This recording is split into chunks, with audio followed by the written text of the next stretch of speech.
Hi friends, நீங்கள் கேட்டுக்கொண்டிருப்பது பிரகிகா audio நாவல். கதையின் பெயர் பிரியாத வரவேண்டும் உயிரே. கதையின் ஆசிரியர் நான் லதா பூபதி. சார், வீட்டில் யாருங்க? யாருப்பா நீங்கள்? விக்ரம் சார் இல்லைங்களா? அவர் வெளியே போயிருக்காரு. நீங்கள் யார்? இல்லைங்க, பத்திரிக்கை அடிச்சிட்டா கொண்டு வந்து வீட்டில் கொடுக்க சொன்னாங்க, அதான் கொடுத்துட்டு போகலான்னு வந்தேன் என்றதும், ஓ அப்படியா, உள்ளே கொண்டு வந்து வச்சுருங்கப்பா. சரிங்க என்று கூறிவிட்டு பத்திரிகை பண்டல்களை உள்ளே அடுக்கி வைத்துவிட்டு சென்றனர். தியா, இங்கே வந்து பாருமா, பத்திரிக்கை வந்துருச்சு என்று ராமு கூப்பிடவும், தியா பத்திரிகையை பார்த்துவிட்டு, இந்த பத்திரிக்கை தானா 1800 ரூபா என்று தியா கூறவும், ஆமாம்மா, பாரு எவ்வளோ மாடலாக இருக்குது, அப்புறம் இருக்கும்ல, விலைக்கு தந்தது தானே, இருந்தாலும் பரவாயில்ல, நல்லா தான் இருக்குது என்று இருவரும் பேசிக்கொண்டிருந்தனர்.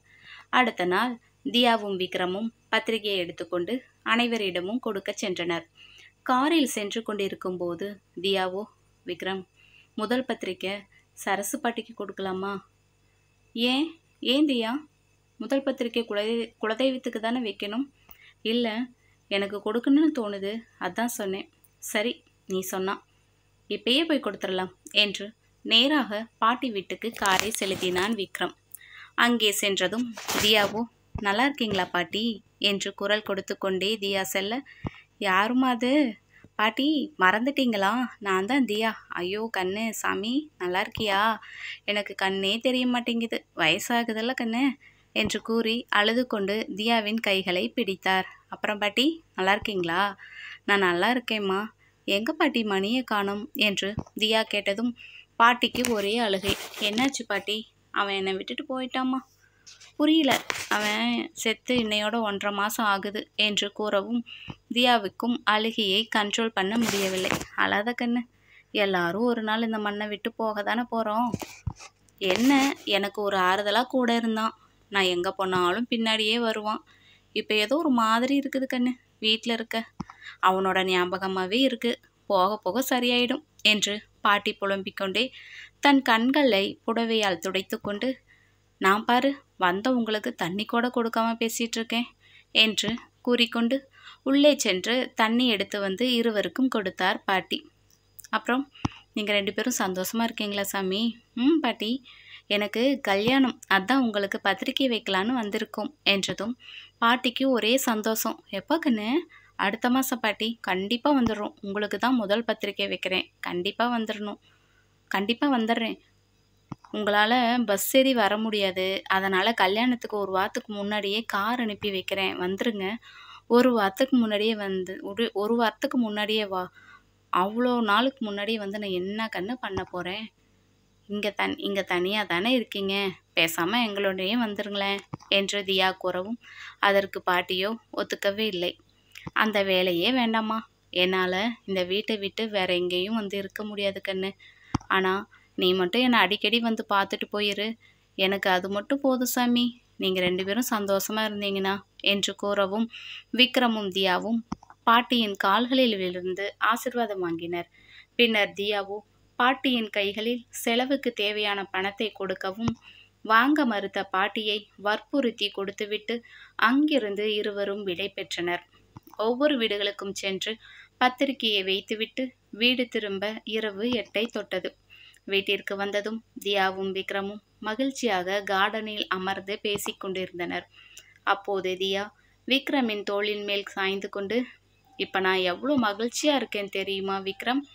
இப்படியே என் உயிர் போச்சுனா கூட சந்தோஷமாக போவேன் என்று கூறிய அடுத்த கணம் விக்ரமிற்கு கோபம் வந்து தியாவை ஓங்கி கன்னத்தில் பலார் என்று அரைந்து விட்டான். இங்க பாரு பேபி, இனி விளையாட்டு கூட இந்த மாதிரி சொல்லாத. நீ இல்லைனா எனக்கு என்ன இந்த பூமியில வேலை? நானும் கூட வந்துடுவேன் என்று கூறியதும் தியாவும் விக்ரமும் அழ ஆரம்பித்தனர். சரி அழாத, கண்ணை தொடச்சிக்கோ. ராமு நான் பாத்திர போறாரு, அப்புறம் நான் தான் உன்னை அடிச்சிட்டேன்னு நினைப்பார் என்று கூறியதும் தியாவிற்கோ சிரிப்பு வந்தது. நல்லா காமெடி பண்றீங்க விக்ரம், பின்ன நீ வேற அலறியே. உன்னை ஒவ்வொரு டைமும் சிரிக்க வைக்கிறதுக்கு நான் படுற பாடு இருக்கே சாமி, அதை வார்த்தையால் சொல்லவே முடியாது. பேபி, ஐ லவ் யூ டி செல்லம். இனிமேல் சும்மா அழாத, ஹாப்பியாக இரு. உங்கள் கூட இருக்கிறப்ப எனக்கு என்ன குறை விக்ரம்? நான் ரொம்ப ஹாப்பியாக தான் இருக்கேன். நான் அலறதை பார்த்து நான் சோகத்தில் தான் அலறேன்னு என்றைக்கும் நினைக்காதீங்க.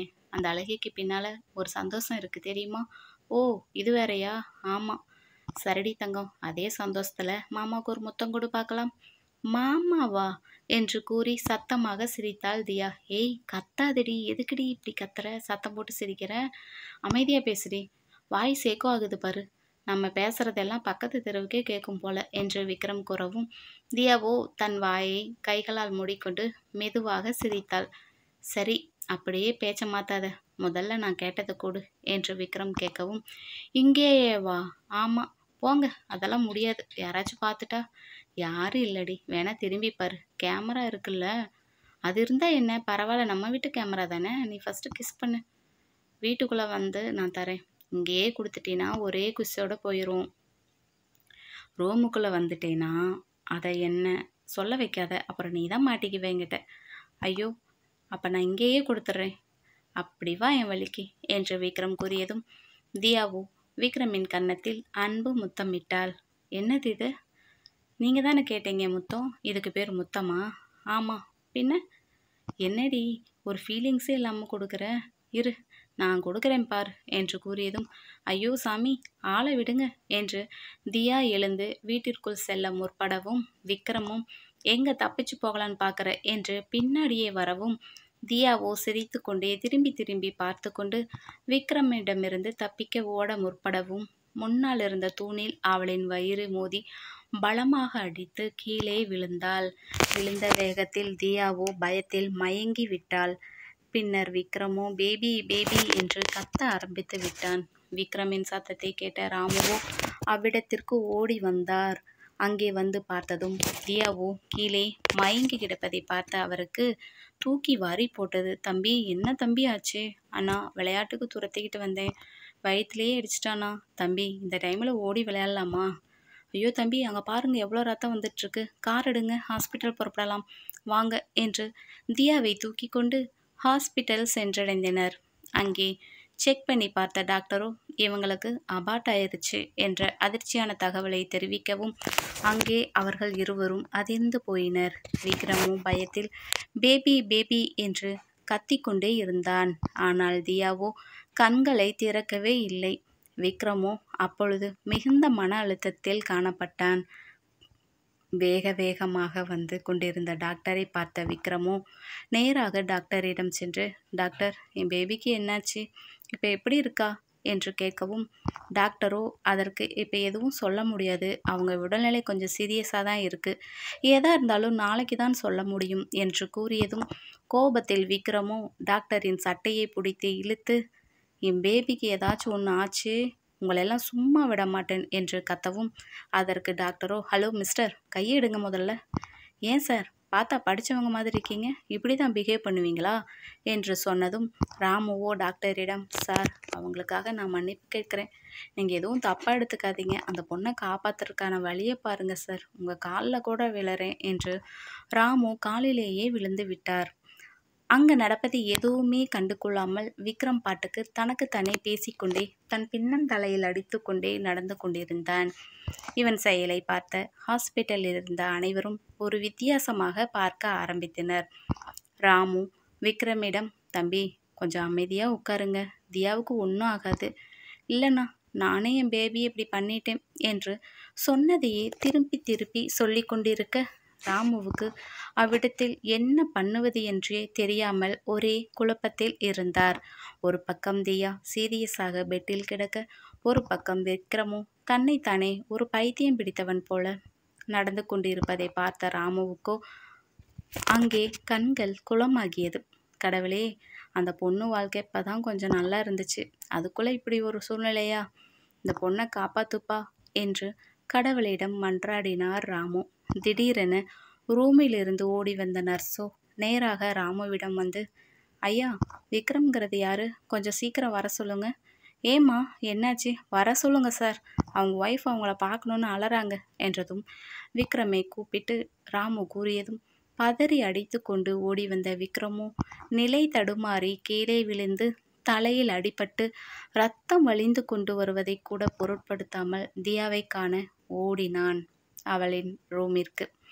பின்னர் தியா இருந்த ரூமுக்குள் சென்ற விக்ரமோ தியாவின் அருகினில் சென்று அழுது கொண்டே, பேபி உனக்கு ஒன்றும் ஆகாது, நான் உன் பக்கத்தில் தான் இருக்கேன் பயப்படாத என்று கலங்கினான். நன்றாக கண்களை திறந்து பார்த்த தியாவோ விக்ரம் விக்ரம் என்று கூறினாள். ஒரு கட்டத்தில் மூச்சு பலமாக அடித்ததும் அவர்கள் இருவரையும் வெளியே அனுப்பிய நர்ஸோ தியாவிற்கு ஆக்சிஜனை செலுத்தினார். வெளியே வந்த விக்ரமோ தியாவை நினைத்து புழுவாட்டம் துடித்து போனான். இதோட இந்த பார்ட் முடியுதுங்க. உங்களுக்கு இந்த ஸ்டோரி பிடிச்சிருந்துச்சுன்னா லைக் பண்ணி ஷேர் பண்ணி நம்ம சேனலை சப்ஸ்கிரைப் பண்ணுங்கள். நாளைக்கு நம்ம நெக்ஸ்ட் எபிசோட் பார்க்கலாம். உங்கள் கருத்துக்களை மறக்காமல் கமெண்ட்ஸில் தெரிவிங்க.